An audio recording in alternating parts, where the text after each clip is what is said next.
नमस्कार दोस्तों, mind code के इस एपिसोड में आपका स्वागत है।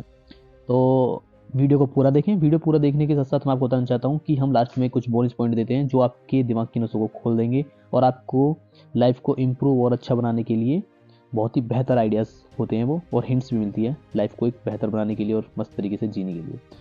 तो आज हम जिस मुद्दे पर बात करने वाले हैं उसमें लगभग हर इंसान गुजरता है। इसका नाम है इमोशनल डिपेंडेंसी, यानी किसी व्यक्ति से ऐसे जुड़ जाना बिल्कुल ही बहुत स्ट्रॉन्ग तरीके से छोड़ देना चाहता है, मतलब छोड़ने की मन करता है पर हम छोड़ नहीं पाते उसे। उसके बारे में बात करने वाले हैं।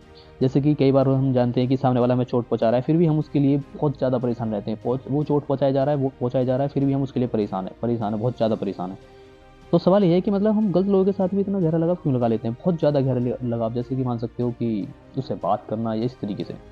तो पार्ट वन में हम बात करेंगे कि इमोशनल डिपेंडेंसी होती क्या है। ये इमोशनल डिपेंडेंसी का मतलब ये होता है कि जब आप किसी आपकी खुशी, आपका मूड, आपकी शांति किसी एक व्यक्ति के ऊपर डिपेंड हो जाती है। जैसे मान लीजिए कोई एक व्यक्ति है, उसी के ऊपर आप टिक गए, बहुत ही बुरी तरीके से टिक चुके हो। उसी को सारी चीज़ें बताना, उसी के साथ खुश रहना, उसी के साथ सब कुछ करना। तो वो खुश है तो आप खुश हो, वो दूर हो जाए तो आप बेचैन, अगर वो जवाब ना दे तो आपका पूरा दिन खराब, मूड खराब, सब कुछ खराब। तो चलते हैं हम पार्ट टू की तरफ। पार्ट टू है कि दिमाग ऐसा करता क्यों है, ऐसा क्यों होता है। हमारा दिमाग पेन से बचने के लिए और कंफर्ट जोन में जाने के लिए कोई वायर ढूंढता है, मतलब किसी तरीके से कोई किसी न किसी चीज़ को ढूंढता रहता है। मतलब कंफर्ट चाहता है हमारा माइंड पहले से ही, अब से नहीं, 100-200 साल पहले से ही कंफर्ट चाहता है।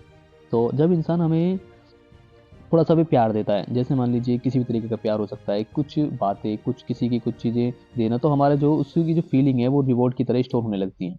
फिर ये जो रिवॉर्ड पाने के लिए हमारा दिमाग बार बार उसी के ऊपर डिपेंड होने लगता है, मतलब इसी तरीके से होना चाहिए, बार बार वही चीज़ होनी चाहिए, वही दोहराने की कोशिश करता है। तो इसी को हम साइकोलॉजी में कह सकते हैं कि अकेले छोड़ जाने का डर। मतलब किसी चीज़ पर हम इतना डिपेंड हो जाते हैं कि हमें उसे छोड़ जाने का डर लगने लग जाता है। किसी तरीके से अंदर से अंदर कुछ ना कुछ उसी चीज़ को लेकर डर बार बार पैदा होता रहता है।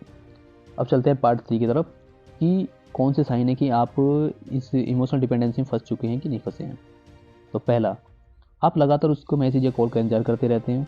दूसरा, आपको आपके जिससे मतलब फैसले, आपकी भावनाएं, सब कुछ उसी व्यक्ति के ऊपर डिपेंड होने लग जाती हैं। तीसरा, वो गलत करे तो आप उसको भी फिर भी जस्टिफाई करते हैं, मतलब उसको एडजस्ट करने की कोशिश करते हैं। चौथा, वो दूर हो जाए तो आप पैनिक या इनसिक्योरिटी महसूस करने लगते हैं, बहुत ज़्यादा, मतलब पैनिक मतलब समझ सकते हो, बहुत ज़्यादा दर्द महसूस होता है, या मतलब बेमतलब का शक, इस तरीके से बहुत सारी चीज़ें, डाउट पैदा होने। अब चलते हैं हम पार्ट फोर की तरफ कि इससे बाहर कैसे निकल सकते हैं। पहला स्टेप मैं आपको बताना चाहूँगा, खुद को टाइम देना शुरू कीजिए और अपने आप पर ध्यान दीजिए। हो सकता है तो मेडिटेशन करने की कोशिश करें। इस तरीके से बहुत सारी चीज़ें हैं, छोटा।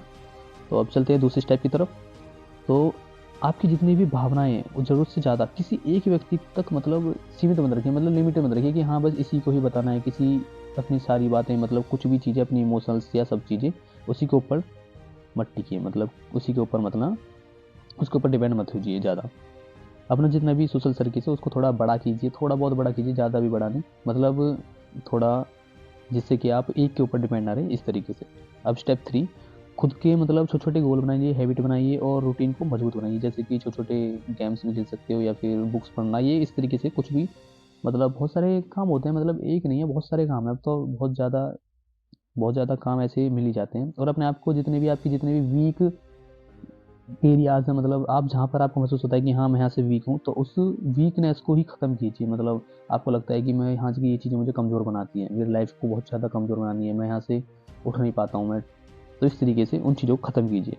चौथा, हर रिश्ते में एक बाउंड्रीज, मतलब एक सीमा तय कीजिए कि मतलब किस तरीके से बाउंड्रीज होना बहुत ज़रूरी है। अगर आप बाउंड्रीज नहीं होंगी तो आपको महसूस होगा कि हाँ किस तरीके से ये बहुत ज़्यादा लंबा खिंचता चला जाता है, फिर एकदम से जब ब्रेक आता है उसमें, तो ब्रेक के बाद आपको समझ में आएगा कि ये बहुत ज़्यादा नुकसान है इस चीज़ का।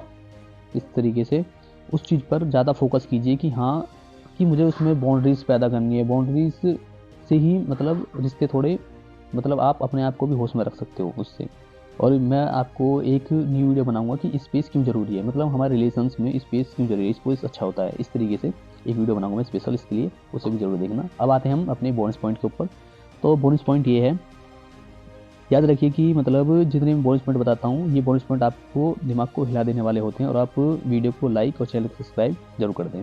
तो आते हैं, याद रखिए कि मतलब प्यार करना खूबसूरत हो सकता है, मतलब इस पर टिके रहना बहुत ज़्यादा खतरनाक है।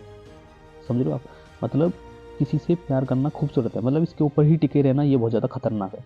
अगर आप खुद को मजबूत बनाए रखेंगे तो आप एक अच्छा रिश्ता भी चुन सकेंगे, मतलब सीख जाएंगे कि हाँ एक रिश्ता कैसे, मतलब एक रिश्ता जो होता है, रिलेशन होता है, किस तरीके से आप चुन सकते हैं। तो कैसे लगे ये दोनों बोनस पॉइंट कमेंट में बताइए, और बताइए कि वीडियो कैसी लगी। मिलते हैं अगली वीडियो में, तब तक के लिए धन्यवाद।